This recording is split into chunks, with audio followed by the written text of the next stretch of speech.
ବର୍ତ୍ତମାନ ନିଗମ କର୍ମଚାରୀ ମହାସଂଘର ଉପଦେଷ୍ଟା ବର୍ତ୍ତମାନ ଆମର ନିଗମ କର୍ମଚାରୀ ମହାସଂଘର ଦେବାଶିଷ ଜେନା ନିଗମ ମହାସଂଘର ଯାହା ଯାହା ସବୁ ସମସ୍ୟା ଥିଲା 25ତମ ଅଧିବେଶନରେ ଆମର ସାଧାରଣ ଉଦ୍ୟୋଗ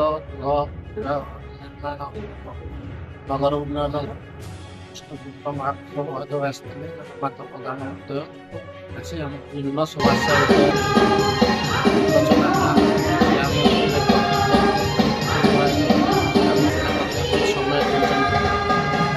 କଣ ଉପସ୍ଥାପନ କଲେ?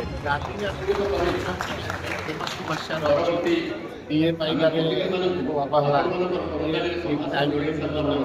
ତାପରେ ରିଟାୟାରମେଣ୍ଟ ବେନିଫିଟ୍ ମିଳିବା ପାଇଁ ସେ ଆମକୁ ନିର୍ଭର ପ୍ରତିଶ୍ରୁତି ଦେଇଛନ୍ତି।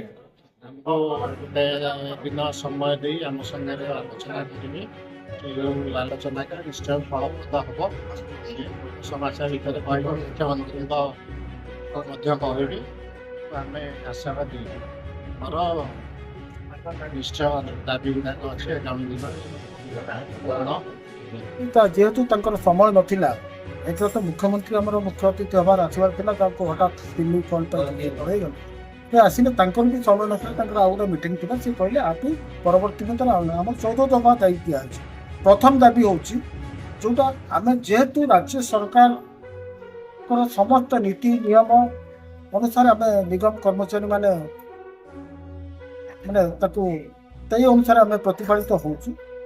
ଆମେ ଚାହୁଁଛୁ ଯେ ସମସ୍ତ ନିଗମ ସମବାୟ ବୋର୍ଡ ଏବଂ ସ୍ୱୟଂଚାଳିତ ସଂସ୍ଥାରେ ଶ୍ରମିକ କର୍ମଚାରୀମାନଙ୍କୁ ରାଜ୍ୟ ସରକାରୀ କର୍ମଚାରୀ ମାନ୍ୟତା ଦିଆଯାଉ।